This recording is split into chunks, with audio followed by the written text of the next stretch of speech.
Алланың қиян би нафсихи деген сипаты Алла мекенге мұқтаж емес деген мағынада. Ал уахаби бауырларымыз Алланың мекені бар деп сенеді. Оның мекені қайда десең, күндіз аршының үстінде, түнде аспан әлемінде деп айтады. Яғни Алла түннің соңғы 3-тен 1 уақыты қалғанда аспан әлеміне түседі деп айтады. Одан Алланың мейірімі түседі ме деп сұрасаң, жоқ, бәлкім затымен өзі түседі деп жауап береді. Бауырым, мүмкін мейірімі түсетін шығар десең, жоқ, затымен түседі дейді. Олардың ұстанымы осындай. Ал біз Алланың мейірімі түседі, Алла білуші, Алланың мекені жоқ дейміз.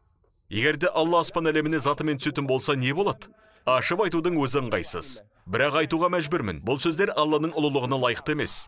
Олар расында көкте кеңінен жайылған бір дене бар, және Алла мен аршының ортасында бір шек бар деп яһудилер секілді түсінеді. Құдай осылайша бірнеше қабат аспанға түседі. Яғни 7-ші, 6-ші, 5-ші, 4-ші, 3-ші, 2-ші. Содан кейін түннің бір бөлігінде 1-ші қабат аспанға жетеді. Бірақ 1-ші қабат аспанға түскенде аршының үстінде де бар болып тұрады. Яғни Алла аспан әлеміне түсіп жатқан уақытта аршы бос болмайды деп сенеді.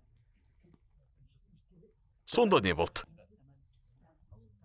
Созылу, яғни Алла созылды. Одан да жаманы аршыдан түсті, 7-ші қабат аспанға кірді. Осылайша 1-ші қабат аспанға жетті. Ажырау және бір уақытта екі жерде бірдей бар болу. Алланың заты аршыға кірді, 7-ші қабат аспанға, 6-ші, 5-ші, соңында 1-ші қабат аспанға кірді. Бұл Алланың бір жерден ажырап, екінші жерге ауысуы, немесе екі жерде бірдей болуы. Бұл өте қауіпті түсінік. Егерде олар бұл сөзді аят, хадистердің сыртқы мағынасына қарап, муташабих мағынада екенін білмей, білімсіздікпен айтып жатқан болса, діннен шығады. Бұл өте ауыр сөз. Біз бұлай айтпаймыз. Ғалымдарымыз аршының Раббысы аршының үстінде деген аяттарды орнығусыз және байланыссыз деп түсіндіреді.